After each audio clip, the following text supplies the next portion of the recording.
Hello sir. Hi. Hello. Hi. ఎలా ఉన్నారు? నమస్తే. నమస్తే. ఎలా ఉన్నారు భాయ్ గారు? బాగున్నాను సార్. బాగున్నా. వేయండి. సార్తో స్టార్ట్ చేస్తా కొంచెం. అందుకే సార్ మార్నింగ్ షో చూసా, ఏ సినిమా? కొరియన్ కనకరాజు. ఓకే. జేకే జేకే నేను కేజే క్యూజ్ లేదా? కేజీకి కుదరలేదు సార్, ఇంకా టైం దాంట్లో నాకు నేను డిఫరెంట్ క్యారెక్టర్. చాలా బాగా నవ్వుకున్నా అసలు. కొరియన్ మామూలుగా నవ్వలేదు అసలు. చాలా డేస్ తర్వాత బాగా నవ్వా. Thank you. కానీ ఇంకొకటి నేను స్ట్రైట్గా అడుగుతా, అది ఇంకొకటి కూడా రిఫ్లెక్ట్ అయిందండి. ట్విట్టర్లో బాగా తిరుగుతుంది, బాలయ్య గారిది గెటప్లోనే కొంచెం ఉంది ఆ గెటప్ అని అంటున్నారు. ఏంటది? ఇక మరి ఇప్పుడు నువ్వు పట్టే తప్ప నాకు ఆలోచన కూడా రాలేదు, మా ఊహ కూడా లేదు అది. అవునా? లేదు. సో బాలయ్య గారు ఎట్లా కనిపించినట్టు దాంట్లో? అఖండ గెటప్ లాగే ఉంటుంది కదా మీది, మొత్తం గెటప్ ఎవ్రీథింగ్ అదంతా. అంటే అంటే ఇప్పుడైతే అది దాన్ని ఏమంటారంటే నేను అటువంటిది వినలేదు. ఇప్పుడు నువ్వు అనేదాకా నాకు ఆ థాట్ కూడా లేదు. నాకే కాదు, ఆ యూనిట్లో ఎవరికి లేదు, ఇంక్లూడింగ్ డైరెక్టర్ గారు. కాకపోతే ఒక విషయం మీరు అట్లా అంటారు, ఇప్పుడు నాగసాధువుని తీసుకుంటాం ఫర్ ఎగ్జాంపుల్. అంటే ఇదిగా అంటే నేను దాన్ని కంపేర్ చేయడం లేదు, అది మర్చిపోండి, అది దానికి సంబంధమే లేదు అసలు. బాలయ్య బాబు గారని మీరు అనటం, అఖండ అనడం అనేది నా ఊహ కూడా నాకే కాదు, మొత్తం యూనిట్లో లేదు, ఈవెన్ డైరెక్టర్ గారికి కూడా లేదు. అయితే నేనేమంటున్నా అంటే ఉదాహరణకి ఇప్పుడు ఒక నాగసాధు వేషం వేయాలి ఒకతను, డిఫరెంట్గా ఎట్లా ఇస్తారండి? నాగసాధువులు అందరూ ఒకటే కదా కదా. ఇప్పుడు అది ఒక మాంత్రికుడు అంటే మనకు గుర్తొచ్చేది అంతే, నల్ల డ్రెస్సు, మెడలో కపాలము, రుద్రాక్ష ఏంటి మా అబ్బాయి, ఇక మన చేతిలో కమండలం, అదేది మన మంత్రదండం, ఇంతే కదా. అవి జనరల్ గెటప్, అది జనరల్ గెటప్. సుధే గారు అది వచ్చింది ఒకటి లేపిందా? యా సార్, మార్నింగ్ నుంచి బాగా సర్క్యులేట్ అవుతుంది. పనికిరాని వాళ్ళు, బాధ్యత లేని వాళ్ళు, కోడిగుడ్డు మీద ఈకలు వీకే వాళ్ళు, అది కాదు కదా మనం చూడాల్సింది. సరే సార్, ఉదయ్ గారు హాయ్. ఈ సందర్భంగా బాలయ్య బాబుని గుర్తు చేశారు. బాలయ్య గారికి నమస్కారం. ఆయన తొందరగా ఆరోగ్యంగా బయటకు రావాలని ఆశిద్దాం. Thank you sir. Nice sir. అంటే ఫస్ట్ మీకు ఏ పాయింట్లో ఇది మీకు సర్క్యులేట్ అయింది? అంటే లైక్ మనకి చాలా నెంబర్ ఆఫ్ ఆప్షన్స్ వస్తాయి కథ రాసుకుందాం అనుకునేటప్పుడు. కొన్ని కథలు చెప్దాం అనుకున్నప్పుడు ఇది బాగోట్లేదు, ఇంకోటి బాగోట్లేదు అన్నప్పుడు ఈ ఆరిజిన్ ఎక్కడ ఈ స్టోరీకి? స్టోరీ ఆరిజిన్ వచ్చి నేను దీనికన్నా ముందు ఒక ఇండిపెండెంట్ సినిమా చేశాను. అది పిల్లల పైన ఉంటుంది. సో అది షూట్ అయిపోయి మేము ఇంటికి వెళ్ళిపోతున్నాము, షెడ్యూల్ ర్యాప్ చేసుకొని వెళ్తున్న టైంలో సేమ్ అది కూడా విలేజ్లోనే జరిగే ఒక కథ. సో పోతున్న టైంలో ఒక 6 అడుగులు ఉంటాడు, ఒక 70 years పర్సన్. ఆ 6 అడుగుల పర్సన్ మంచిగా హెల్దీ ఉన్న పర్సన్. నేను రోడ్ పైన ఇట్లా వెళ్తుంటే లెఫ్ట్ సైడ్లో ఒక చిన్న సమాధి ఉంది. సమాధి పైన కూర్చొని గుక్కబట్టి ఏడుస్తున్నాడు. ఓకే. నేను అలా పాస్ అవుతూ చూసుకుంటూ ఆ ఇమేజ్ అట్లా చూసుకుంటూ వెళ్ళిపోయినా. అది it stayed for me for long time. ఆ ఇమేజ్ ఏంటి అసలు, వాట్ వాజ్ ద ఏం స్టోరీ ఏమి ఉండొచ్చు అసలు, ఎందుకు హీఈస్ బీన్ అంత ఏడుస్తున్నాడు అని చెప్పేసి ఆలోచించడం మొదలెట్టినప్పుడు ఆ బ్యాక్ స్టోరీ ఆ ఇమేజ్ నుంచి స్టార్ట్ అయిందనమాట. సో అసలు ఏమై ఉండొచ్చు, ఈ పర్సన్ అక్కడికి వచ్చి కూర్చున్నాడు, అది భార్య సమాధి ఏంటి అని కనుక్కుంటే అది యాక్చువల్లీ భార్య సమాధి, చనిపోయి ఆల్మోస్ట్ ఒక 3-4 months, but he still recalling the memories, వచ్చి ఏడుస్తున్నాడు అంట. దట్ మేడ్ మీ థింక్ అసలు వీళ్ళ లైఫ్ ఎలా ఉంటుంది బ్యాక్లో. అంత కలిసి ఇద్దరు భార్యాభర్తలు ఇద్దరు కలిసి ఇన్ని సంవత్సరాలు ఎన్నో ఎడుదొడుకులు ముందుకు వచ్చిన వాళ్ళు సడన్గా ఒక పాయింట్లో తోడు కావాల్సిన టైంలో లేనప్పుడు వాళ్ళకి ఏం గుర్తొస్తుంటాయి, ఎలా ముందుకెళ్తారు, ఎట్లా సర్వైవ్ అవుతారు, మాట్లాడే వాళ్ళు ఎవరు, రోజు కష్టసుఖాలు చెప్పుకొని సాయంత్రము పొలం పనులు చేసుకొని కష్టసుఖాలు చెప్పుకునే వాళ్ళు సడన్గా లేకపోతే అంటే నేను ఆగలేకపోతున్నా. ఇప్పుడు ఉదయ్ వర్ణిస్తున్న విషయానికి సంబంధించే దాదాపుగా అంతే దగ్గరగా ఉన్న సందర్భం ఏంటంటే, ఈ సినిమా షూటింగ్లోనే నా భార్య చనిపోయింది. సరిగ్గా ఇప్పుడు ఉదయ్ కూడా ఆయన ఎవరో ఏడుస్తున్న వ్యక్తి, ఒక 4-5 మాసాల క్రితం ఆయన భార్య చనిపోయింది అని అన్నారు కదా. నా భార్య కూడా సరిగ్గా చనిపోయి ఈ రోజుకి 5 నెలలు అయింది. అంటే అది నాకు గుర్తొచ్చి ఆ సందర్భం. అంటే ఈ రేపే ఈ షూటింగ్, 6th March షూటింగ్ ఉండింది, 5th నాడు ఆమె చనిపోయింది. కాబట్టి వాళ్ళకి ఫోన్ చేసి చెప్పాను, నేను రేపు షూటింగ్కి మనం చేయలేము అంటే వాళ్ళు ఒక 4-5 రోజులు పోస్ట్ పోన్ చేసి ఆ తర్వాత మళ్ళీ మనకు పెట్టుకున్నారు. ఈ సందర్భంగా నా భార్య ఆత్మశాంతి కోసం నేను దేవుని ప్రార్థిస్తున్నాను. అండ్ Right, ఆ yeah. టైంలో మేము ఎలా రిసీవ్ చేసుకోవాలి, వెరీ సెన్సిటివ్ మేము చెప్పేది. అంటే మన కథ నాకు స్పెషల్లీ నేను ఇంకా ఎక్కువ ఫీల్ అవుతుండే ఈ మూమెంట్లో, ఇలాంటి టైంలో సేమ్ రిలేటెడ్ అవుతున్నప్పుడు I felt very heart heavy ఉండే ఆ టైంలో. దెన్ లేదండి మీరు అంతా ఓకే అయిపోయాకే we will do until and unless we won't go forward అని చెప్పి అక్కడే కొన్ని రోజులు ఆగాం మేము. అండ్ ఐ ఫెల్ట్ ఆ మూమెంట్లో ఐ వాజ్ లేదు, this we need to give, this is what we are trying to portrays that loneliness, అది ఎలా ఉంటుంది, ఆ బాధ ఎలా ఉంటుంది అనేది. బట్ సార్ థ్యాంక్ యూ, ఆ టైంలో చాలా సపోర్ట్ చేశారు సార్. ఆ మూమెంట్లో మేము మళ్ళీ కొంచెం టైం పడుతుందేమో బ్యాక్ రావడానికి అని అనుకున్నాము. సార్ అసలు లేదు, ఐ షుడ్ బీ ప్రొఫెషనల్, మీరు ఎంతో కష్టపడి ఎంతో ప్లాన్ చేసుకుని ఉంటారు, ఐ విల్ కమ్ బ్యాక్ అని చెప్పేసి చాలా ఫాస్ట్గా వచ్చి మళ్ళీ షూట్ రెజ్యూమ్ చేశామండి. ఎలా చేశారు సార్ అసలు? అంటే చాలా హెవీ హార్ట్ ఉంటుంది. అది కొంచెం ట్రాన్సిషన్ కూడా టైం పీరియడ్ పడుతుంది. అవును. టైం పీరియడ్ పట్టే దానిలో. సార్ హాయ్ సార్, సుధాకర్ గారు ఎలా ఉన్నారు? ఇప్పటికైతే బాగానే ఉన్నాను సార్. యా సార్, బలగం తర్వాత ఫస్ట్ ఏంటి సార్ మీకు వచ్చిన జనాల్లో మాట్లాడిన మాటలు ఏంటి? బలగం తర్వాత మీరు ఊరు వెళ్ళిన తర్వాత అడిగిన సహజంగానే జోక్గా మాట్లాడుతుంటాను దారి మీద వెళ్తుంటే. ఒకరోజు ఒక అమ్మాయి పోతుంది బాట పంట. ఏం దేవానికి అట్లా అన్నవాట, ఇంకా తంతారే అన్నాడు మా తాత. నేను సెకండ్ క్లాస్లో ఉన్నా. ఇంకా ఆడపిల్ల పోతాను తంత అంటారు, వీళ్ళకేం ముచ్చట అన్నాను. కా తాత తాగొచ్చిండు అన్నది ఆ పిల్ల. ఆ పిల్ల వెళ్ళిపోయింది. ఈలోగా నెక్స్ట్ క్యారెక్టర్ వస్తుంది. మా తాత అరే తాగినాక మొక్క కడుక్కోకుండా పోతారా, తనమాట తన్నదా అన్నాడు. ఈయన కడుక్కొని పోతా అన్నాడు వాడు. ఇంతే, పంచాయతీ అయిపోయింది. తర్వాత ఇప్పుడు ఒక కొడుకు డాక్టరు, బిడ్డో ఇంజనీర్, వాళ్ళకిద్దరు. లేకపోతే ఆ పంచాయతీ ఇక్కడ కాకపోతే కాదు, అసలు స్టోరీ ఒరిజినల్ స్టోరీ చెప్తాను మా తాతది. Okay okay.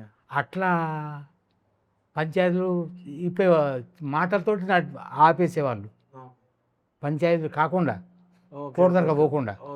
కానీ ఇప్పుడు కోర్టు దాకా పోతున్న పంచాయతీలన్నీ పెద్ద వరుసలు చెప్తే వినకపోవడం వినకపోతాను.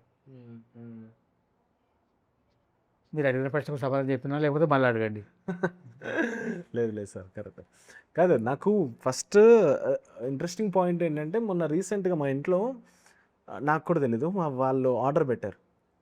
కంపెనీస్ ఉంటాయి కదా, టూత్పేస్ట్ కంపెనీస్ ఇలాంటివి ఉంటాయి కదా. ఒక కంపెనీ మన పుల్లలు ఏదైతే ఉంటాయి, పుల్లతో చేసుకునేవి, అవి ప్యాకేజింగ్ చేసి ఉన్నాయి. వాళ్ళు ఆర్డర్ పెట్టారు. నేను షాక్ అయ్యాను. అంటే మనం కొనుక్కోము యాక్చువల్లీ. ఇది మార్నింగ్ చూసిన తర్వాత నాకు గుర్తొచ్చింది, వాళ్ళు దాన్ని ప్రైస్ చేసి కాస్ట్ పెట్టి 100 రూపీస్ ఒక పుల్ల అమ్ముతున్నారు వాళ్ళు. ఒక కంపెనీ, అది చాలా పెద్ద కంపెనీ, కవర్ చేసి అమ్ముతున్నారు సార్. అది మన పళ్ళ బ్రష్ నార్మల్ గా కొనుక్కో 10-20 రూపీస్ ఉంటుంది, కానీ దాన్ని పాతది బ్రష్ కూడా కాదు సార్, పాతది పుల్ల 100 రూపాయలకి అమ్ముతున్నాయి. ఇది 10-20 రూపీస్ దొరికేది. అంటే డిఫరెన్స్ సార్, మనం రెగ్యులర్ గా బ్రష్ చేసి 10-20 రూపీస్, కానీ పాతది ఆ పుల్లని జస్ట్ వాళ్ళు ప్యాకేజ్ చేయడంతో 100 రూపీస్ అమ్ముతున్నారు సార్. అంటే అసలు ఇందులో విషయం ఏంటంటే వీఆర్ గోయింగ్ బ్యాక్, ఆ రూటెడ్నెస్ ని మళ్ళీ ఇక్కడ కోరుకుంటున్నారు. సర్కిల్ వ్యాపారంలో ఆర్కేజ్ వాళ్ళు డెవలప్మెంట్. కారణం ఏంటంటే మనకు కూడా ఏమిటి దాని యొక్క వివరాలు తెలుసుకోకుండా, దాని యొక్క వాస్తవాలు తెలుసుకోకుండా, చాలా దొరికింది కదా చాలు అనేటువంటి దాని మీదనే వెళ్ళిపోతున్నాం. అడిగేవాళ్ళు ఉంటే దాని యొక్క ప్రశ్న మీరు ఆశ్చర్యపోయారు, కానీ అడిగి ఉంటే దాని గురించి వాళ్ళు కొంచెం అందరికీ అవగాహన వచ్చేది. అంటే జనాలు కూడా సార్, ఇప్పుడు మనకి మామూలుగా పుల్లలు దొరుకుతాయి, వేప పుల్లలు దొరికే వాటికి కూడా వాళ్ళు కాస్ట్ వేసి అమ్ముతుంటే సిటీల్లో మనం కొంటున్న దాని గురించి నాకు ఆశ్చర్యంగా ఉంది. మనం తీసుకుంటున్నాం, దొరకలేవు కదా. పైగా పాత పుల్లలు, ఎప్పుడు వాడిన పుల్లలు, ఎండిపోయిన పుల్లలు వాడకూడదు. ఇప్పుడు మనం పళ్ళు, ఆ పళ్ళు, ఆ టూత్ దాన్ని బ్రష్గా మార్చుకొని చేయడం ఏంటంటే దాంట్లో రసము, ఏదైతే రసం ఉన్నదో పచ్చిగా ఉన్నప్పుడే ఫ్రెష్గా ఉంటేనే దానిలోంచి రసం వచ్చి దాని యొక్క ప్రభావం మన మీద చూపిస్తుంది. నువ్వు ఎండు పుల్ల పెట్టుకున్నావు ఒకటే, ఏ పుల్ల పెట్టుకున్నావు ఒకటే. ఆ, ఎండిపోయింది వాళ్ళే. వాడకూడదు, పళ్ళు పాడైపోతాయి, చిగురు దెబ్బతింటాయి, అవును, కట్టెతో కట్టెతో తోమినట్టే మరి ఉంటుంది. ఫ్రెష్గా వాడాలి, మెత్తగా ఉంటుంది అది. సరే అంటే ఇప్పుడు ఇది అన్నపూర్ణ ప్రొడక్షన్స్, పెద్ద ప్రొడక్షన్స్, స్టోరీ మామూలుగా బయట కనిపించడానికి ఒక బ్రష్ చుట్టూ తిరిగేది ఆ కేస్ ఏదైతే ఉందో ఫాదర్కి సన్కి వచ్చే గొడవ. ఇక్కడ ఎమోషన్స్ ఎక్కువ, బిగ్ హీరో, కానీ జనాలకు అది ఫస్ట్ కనిపించదు. ఆ, వచ్చి హాల్కి వస్తే కానీ ఆ బిగ్ ఎమోషన్స్ కనిపించవు. కానీ మనం పోర్ట్రే చేసేది జస్ట్ టూత్ బ్రష్ వల్ల వచ్చిన గొడవ. దీనికి అన్నపూర్ణ బ్యాక్డ్రాప్గా ప్రొడక్షన్ అని మీకు అనిపించిందా ఎక్కడో సంథింగ్? ఇద్దరున్నారు అదే ఇంకోటి కూడా. ఆ, మనం ప్రాజెక్ట్ చేస్తుంది చిన్నది, బ్యాక్ అండ్ ఎమోషన్ ఇంత పెద్దది, ఇంత ప్రొడక్షన్ వచ్చింది. సే ఆ కాన్ఫిడెన్స్ ఏంటి? నేను అడిగింది అర్థమైందా మీకు? అంటే ఇలాంటి స్టోరీని అంత పెద్ద బ్యానర్ ఎలాగా తీసుకొచ్చింది అండ్ వాళ్ళకి అసలు ఎలా కన్విన్స్ అయ్యారు అనేది కదా మీ పాయింట్. కన్విన్స్ కూడా. ఇప్పుడు నేను కూడా ఏమన్నా ఏ పళ్ళ బ్రష్ గురించా, జస్ట్ టూత్ పేస్ట్ గురించి గొడవ, దాని గురించి నేను చూడాలా సినిమా అని ఒకటి అనిపిస్తే, నేను ట్రైలర్ చూసిన తర్వాత వరకు నేను ఒకటే అనుకున్నా. ట్రైలర్ చూసిన తర్వాత okay, some back and emotions చాలా ఉన్నాయని. చాలా ఉన్నాయి ఇందులో ఈ సినిమాలో. ఇట్స్ నాట్ మనము ఓన్లీ పల్లపురుసే కాదు, ఫ్రెష్ ఒకటి కనిపిస్తుంది. చాలా టాపిక్స్ ఇన్ ద సెన్స్ ఒక లేయర్స్ ఉన్నాయి సినిమాలో. స్లోగా అవి మీకు థియేటర్కి వెళ్తే మీకు అన్ని టైటిల్ అర్థం. పెట్టాం, పళ్ళపురుసు అని టైటిల్ పెట్టాం కాబట్టి దాని మీద ఫోకస్ చేస్తున్నాం మనమంతా. కానీ ఇంకా ఆ పెద్ద మనిషికి ఇంకా కొన్ని ప్రాబ్లమ్స్ వస్తాయి. ఓకే సార్, అంటే మీరు చూసిన చాలా ఫన్నీ దేని గురించి గొడవలు చూసారు సార్ మీరు? అంటే దీని గురించి ఇప్పుడు బ్రష్ గురించి అని మనకి ఇప్పుడు ట్రైలర్ చూసిన తర్వాత కొంచెం అర్థమైంది, కానీ దాని బ్యాక్ అండ్ చాలా స్టోరీ ఉండొచ్చు. కానీ జనరల్గా మీరు చూసినవి, మీ రెగ్యులర్ లైఫ్లో చూసినవి, అరే దీని గురించి ఏంట్రా గొడవ పడుతున్నారు అన్నది. ఇప్పుడు సుధాకర్ రెడ్డి గారి వయసు, నా వయసు పెద్ద వయసు కాబట్టి మా జీవితంలో, మా అనుభవంలో ఇటువంటి కొల్లలుగా ఉంటాయి. ఎందుకంటే ప్రతి చిన్న దానికి కూడా గొడవ పడేటువంటి సందర్భాలు మేము ఎన్నో చూసుంటాం. అసలు పండ్ల పురుషు గురించి గొడవ పడతామని మా జీవితంలో ఊహించదు. నీళ్ళు కొనుక్కొని తాగుతామని కూడా అనుకోలేదు. అనుకోండి, ఇవి కొనుక్కొని తాగుతున్నాం ఇప్పుడు. మేము చిన్నగా ఉన్నప్పుడు కాలజ్ఞానంలో రాబోయే రోజుల్లో భవిష్యత్తులో నీళ్ళు కొనుక్కొని తాగుతారు, బియ్యం సంచి 1000 రూపాయలకు బియ్యం సంచి అవుతుందని అన్న రోజుల్లో రూపాయికి రూపాయికి కిలో బియ్యం, రూపాయికి కూడా కాదు, రూపాయి లోపలికి కిలో బియ్యం రూపాయికి సంచి 2 రూపాయలకు సంచి ఉన్న రోజుల్లో 1000 రూపాయలకు సంచి అంటే అనూహ్యం. అది అసలు సంభవం అనుకున్నాం. నీళ్ళు కొనుక్కొని తాగడం ఏంది, టూ మచ్ ఇది. ఇంకా అదంటే ఇంకా నీళ్ళు కొనుక్కొని తాగడం ఏంది. మాకు పుష్కలంగా నీళ్ళు, ప్రతి ఇంట్లో బావి ఉండేది. ఈ ట్యాపులు లేవు కదా అప్పుడు, ప్రతి ఇంట్లో చేదబావి. ఒకవేళ ఇంట్లో చేదబావి లేకుంటే ఆ వీధిలో ఒక చేదబావి ఉండేది, అందరూ ఆ ఇంట్లోంచి తెచ్చుకునేవాళ్ళు. స్నానం వెళ్ళడానికి పెద్ద మోటార్ బావి ఉండేది, చెరువులు ఉండేవి, పుష్కలంగా నీళ్ళు ఎటు చూసినా మాకు నీళ్ళే. అటువంటి అటువంటి మానవాళికి రాబోయే రోజుల్లో నీళ్లు కొనుక్కొని తాగడం ఏంది. అట్లా అంటే కొన్ని ఊహించని సంఘటనలు జరుగుతుంటాయి. అంటే ఇక చిల్లర, ఇక మీరు అన్నట్టు చిల్లర అంటే ఐ మీన్ చిలిపి ఒకటి అదే అన్నం కూడా కొనుక్కొని తినడం అనేది, అన్నం కొనుక్కుంటారా? అప్పట్లో హోటల్ ఉండేవి కాదు కదా, 50, 60, 70 years బ్యాక్ ముచ్చట. అప్పట్లో హోటల్ ఉండేవి. నా వరకు నేను చెప్తే అటు టాపిక్ మనం మాట్లాడుకుందాం, టైంపాస్కి కదా. హెచ్ఎస్సి వరకు, నేను హెచ్ఎస్సి లాస్ట్ బ్యాచ్ నాది. 1969లో హెచ్ఎస్సి నా లాస్ట్ బ్యాచ్. నేను చదువుకున్నది గజ్వెల్లో చదువుకున్నాను. 8th, 9th, 10th and HSC, ఈ 4 క్లాసులు గజ్వెల్లో చదువుకున్నాను. నాది 1969లో హెచ్ఎస్సి. మొట్టమొదటిసారి నేను ఒక హోటల్లో అడుగుపెట్టింది హెచ్ఎస్సిలో. అది ఒక 4 ఫ్రెండ్స్ కలిసి రారా అంటే వెళ్ళాం మేము. అంతవరకు నాకు హోటల్ అనేది తెలియదు మాకు. కాబట్టి పెద్ద మనిషి చెప్పినట్టుగా ఒక అన్నం కూడా కొనుక్కొని తినడం అనేది, అది నిజంగానే కొన్ని విషయాలు ఇప్పటికీ కూడా కొన్ని ఊహకు రావట్లేదు సార్. నేను కొన్ని సందర్భాలు, ఈవెన్ నా డిగ్రీ అయిపోయిన తర్వాత, నా డిగ్రీ 1974లో అయింది. సిద్దిపేట డిగ్రీ కాలేజీలో చేశాను 1974. 75 ప్రాంతంలో ఉదయ్ నేను కొన్ని సందర్భాలు 75, 76 అనుకుందాం లిటరల్గా చెప్పాలంటే. 76లో నేను అనుకునేవాడిని, ల్యాండ్లైన్లు అప్పుడు ఫోన్లు, ల్యాండ్లైన్లు. ఆ ల్యాండ్లైన్లు కూడా మా ఊర్లో, మాది రామాయంపేట, మెదక్ జిల్లా రామాయంపేట. మా ఊర్లో 34 ఫోన్లు, 35 ఫోన్లు ఉండేవి 1976లో ల్యాండ్ ఫోన్లు. ఎందుకు గుర్తుందో నాకంటే 22 నంబర్ పోస్ట్ ఆఫీస్ది, ఓకే. 33 నంబర్ పోలీస్ స్టేషన్‌ది. ఈ 2 అప్పుడు 22 ఇక ఆల్ ఓవర్ ఇండియాలో ఎక్కడికి పోయినా కూడా 22 పోస్ట్ ఆఫీస్, 33 పోలీస్ స్టేషన్. ఈ ఫిక్స్డ్ నంబర్ అన్నమాట. 33 పోలీస్ స్టేషన్ తర్వాత 2 నంబర్లు వచ్చినాయి కొత్తగా. 34 కూడా షుగర్ ఫ్యాక్టరీస్ ఉండే మా దగ్గర. ఒకటి షుగర్ ఫ్యాక్టరీకి, ఇంకోరు ఇంట్లో ఎవరో తీసుకున్నారు. ఆ 35 ఫోన్లు ల్యాండ్ లైన్లు. ఓకే. మేము ఎప్పుడైనా హైదరాబాద్‌కి ఎవరితోనైనా మాట్లాడాలి అని అంటే ఎస్టీడీ కాల్ చేయాలి. ఓకే. ఓకే. ఆ ఎస్టీడీ కాలు మీరు నమ్మాలి ఈ విషయము. పొద్దున 9 గంటలకు బుక్ చేస్తే రాత్రి 9 గంటల వరకు కూడా దొరికిన దాఖలాలు ఉండేవి కావు. కొన్ని సందర్భాల్లో లైన్స్ బాగాలేవు, రేపు మాట్లాడుకోండి అప్పుడు చెప్పేవాళ్ళు. అంతవరకు 9 నుంచి కాల్ కనెక్ట్ అయ్యేంత వరకు అక్కడే కూర్చోవాలి కదలకుండా. అరే! ఒక్కసారి కాల్ వచ్చింది, రింగ్ అయింది. మీరు హైదరాబాద్ బుక్ చేశారు కదండి, మాట్లాడిన టెలిఫోన్ ఆపరేటర్ ఉండేవాడు. టెలిఫోన్ ఆపరేటర్ చెప్పినప్పుడు కన్సర్న్ పర్సన్ కనుక అప్పుడు దీనికో పొయ్యి ఉంటే మళ్ళీ లైన్ కలిసేది కాదు. కాబట్టి చాలా బ్లెస్డ్ బ్రో. భోజనం మానుకొని, టిఫిన్ మానుకొని, ఇది కూడా మానుకొని, ఒకవేళ ఉంటే కూడా అటు ఇటు వచ్చినట్టు పరిస్థితిలో ఉండి మాట్లాడేటువంటి రోజుల్లో నేను ఆలోచించేవాడిని, అసలు భవిష్యత్తులో ఎప్పుడైనా మనం ఎక్కడ కూర్చున్నా కూడా ఫోన్ వస్తే ఎంత బాగుండు. నైస్. మనం ఎక్కడైనా కూర్చో. దాంతో పోలిసి మీరు చాలా అదృష్టవంతులు సార్. అవునండి. చాలా అదృష్టవంతులు. అసలు మీకు ఏం తెలుసా అండి? అంటే ఏం తెలుసు అంటే ఎందుకంటున్నానంటే, ఆఫ్ కోర్స్ ట్రూ. మీకు ఇప్పుడు మీకు కాదు కానీ కొంతమందికి అయితే మన ముందున్న భోజనం ఎలా తయారైంది కూడా తెలియదు. బియ్యం వడ్డు సంగతి పక్క పెట్టు, ఆ వచ్చిన భోజనం ఎలా వండబడింది అన్నది కూడా తెలియదు మహేష్. చాలా ఫెసిలిటీస్ ఇప్పుడు. అప్పుడు నేను అనుకునేవాడిని, అసలు సాధ్యమా? ఇది సాధ్యమైతే ఎంత బాగుండు. మనం ఎక్కడ కూర్చున్నా కూడా, ఎక్కడ ఉన్నా ఏ పరిస్థితిలో ఉన్నా కూడా హలో అంటే మాట్లాడేటట్టు ఉంటే బాగుండేది అనుకునేవాడు. అటువంటిది సెల్ ఫోన్లో వచ్చేసినాయి. ఎక్కడ మాట్లాడుతున్నాము? దేశాలు మాట్లాడుతున్నాం కదా, పక్క కొనడుతున్నాగా చూస్తున్నాము, పైగా మాట్లాడేవి కదా చూస్తున్నాం. అద్భుతమైనటువంటి పురోగతి. 50 ఏళ్ళు అని చెప్తా, మళ్ళీ కంటిన్యూ. గత 50 అంటే పూర్వం ఒక 50-60 ఏళ్లలో జరిగినటువంటి అభివృద్ధి అయితే ఉన్నదో ఇప్పుడు 5-6 మాసాల్లో జరుగుతుంది కొన్నిటికి.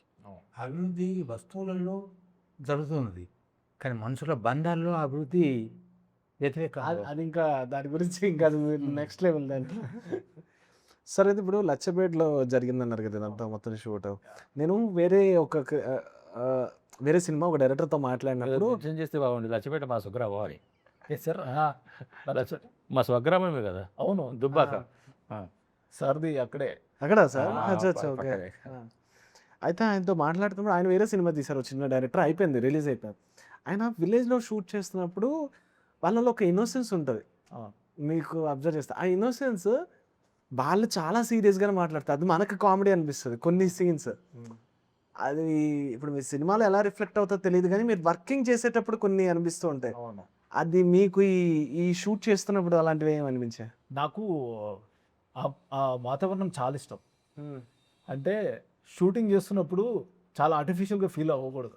నేను అక్కడ పోతున్నానంటే నాకు పోవాలనిపిస్తుంది. నేను రెక్కికి పోయినా కానీ అక్కడ వెళ్తున్నానంటే నాకు ఒక ఆనందం. ఎందుకంటే ఆడికి పోతే జనాలు చాలా మంచిగా రిసీవ్ చేసుకుంటారు. పోయినప్పుడే కలిసినప్పుడు ఫస్ట్ టైం వచ్చి మాట్లాడుతున్నప్పుడు కూడా మీ దగ్గరకు వచ్చి ఎవరా నువ్వు అన్నట్టు మాట్లాడరు. ఎవరో గెస్ట్ వచ్చిర్రు, మాట్లాడదాం ఆప్యాయతగా.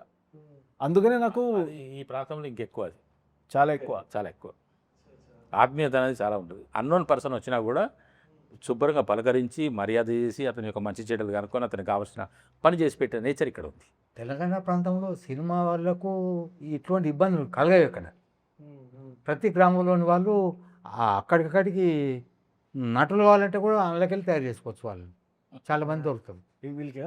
వీళ్ళకి కాకుండా అదే చేసిన వాళ్ళందరికీ ఆడిషన్ చేస్తారా, ఊళ్ళలో తీసుకున్నారా? తీసుకున్నాము.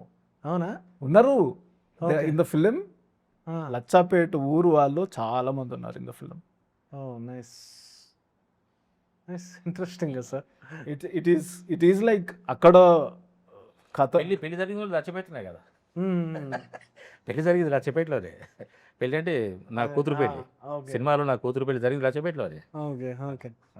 But how tough it was అంటే టు లెర్న్ ద డైలాగ్స్, వాళ్ళకి చెప్పి వాళ్ళకి ట్రైన్ చేసి, అది అంటే ఒకటి నాకు ఆ క్విక్నెస్ ఉంది. Like how to get it what I want. నేను క్లియర్గా చెప్పేస్తా, నాకు మీరు ఇట్లా అంటారు కదా మామూలుగా చెప్పినప్పుడు, నాకు ఇట్లా ఒకసారి చెప్పేసేయండి, అదేనే ఏదైనా అర్థం అదేనే. నేను ఏది చెప్తున్నా అది చెప్పేసేయండి. చెప్పిన తర్వాత ఒక 2 సార్లు కొంచెం మొహమాట పడతారు కదా, తర్వాత స్లోగా ఇంకా నేను ఫ్రీ చేసేస్తా, చెప్పేసేయండి నేను చూసుకుంటా. సో అట్లా మీరు చూసినప్పుడు కూడా అర్థం అవ్వచ్చేమో, ఉన్నారు లచ్చపేట ఊరు వాళ్ళు ఉన్నారు సినిమా.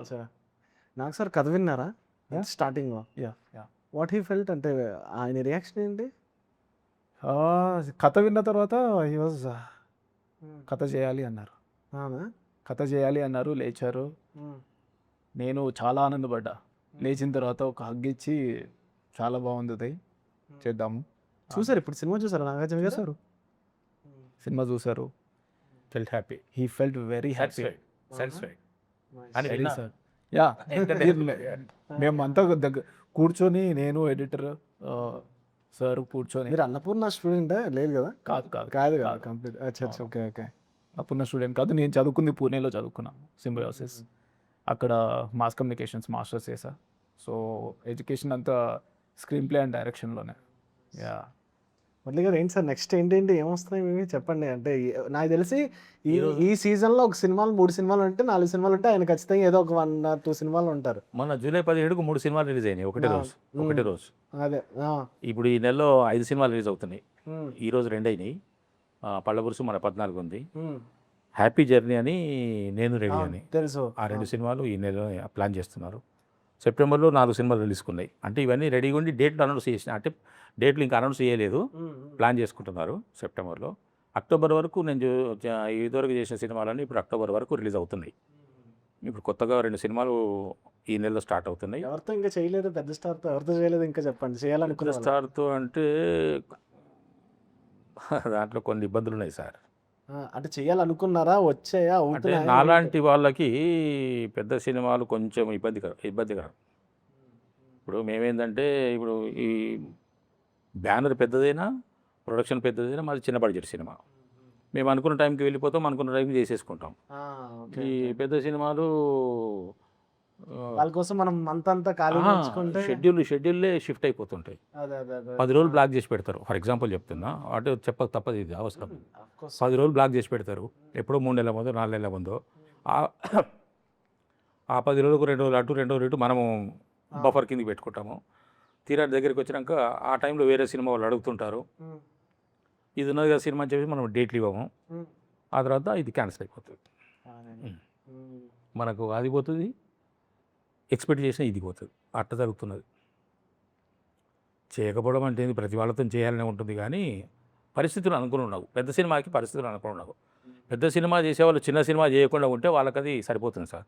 మేము చిన్న చితక కాబట్టి చిన్న చితక కాబట్టి మాకు ఏది వస్తే అది అవకాశానికి వెళ్ళిపోవడం అనేది ఇప్పుడు మేము నేర్చుకుంటున్న విద్య. మాకు ఎంతో కాలం ఇంకా ఎంతో దీర్ఘ భవిష్యత్తు మాకు లేదు కాబట్టి, సుధాకర్ రెడ్డి గారికి అయినా నాకైనా ఈరోజు పని వస్తే ఈరోజు చేసుకొని వెళ్ళిపోదాం అనేటువంటి ఆలోచన ఉంటుంది. ప్లానింగ్ ఉండదు మాకు. అవసరమే ఉంటుంది, పని అవసరమే ఉంటుంది. అదొక్కటే ఇబ్బంది తప్ప నాకు అందరితో చేయాలని, అన్ని సినిమాలు చేయాలని, అట్లాంటి హాలీవుడ్ దాకా వెళ్ళాలని ఉంది. తప్పేం లేదు సార్, ఎవరికి ఎక్కడ ఎలా చూడుతుంది సార్. మరి ఇప్పుడు మా జీవితాలు అంతే. ఈ సందర్భంగా పెద్ద మనిషి టైటిల్లో మెయిన్ లీడ్లో అన్నపూర్ణ గారి బ్యానర్లో వాళ్ళ బ్యానర్లో వస్తుందని మీరు కూడా స్టార్టింగ్ ఊహించుకున్నారా? లేదు కదా. అంటే మీరు మంచి యాక్టర్ అయినా మనం టైటిల్ మీద పడి, మన పోస్టర్లు పడి, మనమే లీడ్స్ లాగా కనిపించేంత అనుకున్నాం అవుతుంది. నేను నాగేశ్వరరావు గారిని చూస్తే మహా గొప్ప అనుకున్నాను. ఎన్టీ రామారావు గారిని చూస్తే మహా గొప్ప అనుకున్నాను. అటువంటిది వాళ్ళిద్దరే మా దగ్గరికి వచ్చారు. సిద్దిపేట డిగ్రీ కాలేజీలో 1973లో ముందు అక్కినేని నాగేశ్వరరావు గారు వచ్చారు. అక్కినేని నాగేశ్వరరావు గారు వచ్చి వెళ్ళిపోయిన 15-20 రోజుల లోపే మేము రామారావు గారిని తీసుకొచ్చాం. మేము రామారావు గారి అభిమానులం. అప్పుడు 2 గ్రూపులు ఉండేవి సార్. అవి స్వచ్ఛందంగా చెప్పుకోవాల్సిన విషయాలే. అవన్నీ మాకు అవి తీపి గుర్తులు. కృష్ణ శోభన్ బాబు పిల్లలు మా ముందర అనుకోవాలి. ఎందుకంటే నాగేశ్వరరావు గారు, శోభన్ బాబు గారు, ఎన్టీ రామారావు గారు ఆ విధంగా పెరుగుతున్న రోజుల్లో అప్పుడప్పుడే వస్తున్న అప్కమింగ్ వీళ్ళు కాబట్టి పిల్లల్లాగానే అనుకునేవాళ్ళ వాళ్ళని. అటువంటి నాగేశ్వరరావు గారి స్టూడియోలో వాళ్ళ బ్యానర్లో పనిచేయడం అనేది అది దైవ ఘటన, ఇంకోటి ఏం లేదు. పూలరంగడు సినిమా చూడటానికి 1968లో అక్కినేని నాగేశ్వరరావు గారు, జమున గారు చేసిన సినిమాస్. గజ్వేల్ నుంచి మేము హైదరాబాద్ వచ్చి బసంత్ టాకీస్లో 1968లో బసంత్ టాకీస్లో పూలరంగడు సినిమా చూస్తున్నప్పుడు ఆ టైటిల్స్లో నీతికి నిలబడి నిజాయితీగా పదరా ముందుకు పదరా అనే పాట టైటిల్స్లో వస్తుంటుంది పూలరంగడు అనబడి. Studio Sri Sarathi studios private limited, Ameerpet, Hyderabad అన్నది నా మైండ్లో ఇప్పటికీ ఈ క్షణానికి గుర్తున్నది. స్క్రీన్ మీద ఎలా స్క్రోల్ అవుతుందని చెప్పేసి. అటువంటి సారథి స్టూడియోలో ఈరోజు నేను షూటింగ్ చేయడం అనేది దైవ ఘటన కాకుండా మన ప్రయత్నం లేదు అక్కడ, మన తెలివితేటలు లేవు అక్కడ. అక్కడ ఉన్నదల్లా కేవలం దైవ ఘటన, అమ్మవారి దీవెన, ఆ సినిమా తల్లి కటాక్షం. లేకుంటే సుధాకర్ రెడ్డి గారి తరఫున కూడా నేనే మాట్లాడతా, ఆయనకు అభ్యంతరం ఉండదని నేను అనుకుంటున్నా. సుధాకర్ రెడ్డి గారు కూడా మంచి నటుడే కావచ్చు, కానీ ఆయన వయసు ఏమిటి, ఆయన పరిస్థితి ఏమిటి, ఆయన యొక్క ప్రయత్నం ఏమిటి, ఆయన యొక్క ప్రమేయం ఏమిటి కదా. అటువంటి సుధాకర్ రెడ్డి గారు ఈ రోజున బిజీ స్టార్, బిజీ యాక్టర్ కదా. శరీరం సహకరించకపోయినా, ఆరోగ్యం సహకరించకపోయినా, లేదు మీరే కావాలి అని కోరుకొని చేసుకోవడం అని అంటే అంతకు మించింది ఇంకేముంటుందండి. సార్ అది కాకండి పెద్దవాళ్ళు తండ్రి కట్టేస్తున్నాను నేను, అదృష్టవంతుడు కదా నేను. అవును సార్. ఆల్ ద బెస్ట్ మీ అందరికీ. ఎవరైనా పెద్దయినా పచ్చా సైకిల్లో ఇద్దరు కొడుకులు నాకంటే పెద్దవాళ్ళు. అంతేనా? Okay, thank you so much ముగ్గురికి. 14th ఆగస్ట్ సూపర్ సక్సెస్ అవ్వాలి, జనాల గుండెల్లో మిగిలిపోవాలని కోరుకుంటున్నాను. మీరు కూడా మీ మీడియా ద్వారా సాధ్యమైనంత వరకు ప్రేక్షకుల దగ్గరికి తీసుకెళ్ళడానికి ప్రయత్నం చేయండి. నిరంతరం దీన్ని 14వ తారీఖు వరకు దాన్ని వేయండి. మా తరఫున, డైరెక్టర్ గారి తరఫున, నేను మన బ్యానర్ తరఫున నా మాటగా చెప్తున్నాను, పల్లబురుసు మీకు అందరినీ ఎంటర్టైన్ చేసి బాగా ఆలోచింపజేసే సినిమా తప్పకుండా అవుతుంది. కాబట్టి దీన్ని విజయవంతం చేయాలని కోరుకుంటున్నాను. That's it guys, this is Ajay Mahi signing off.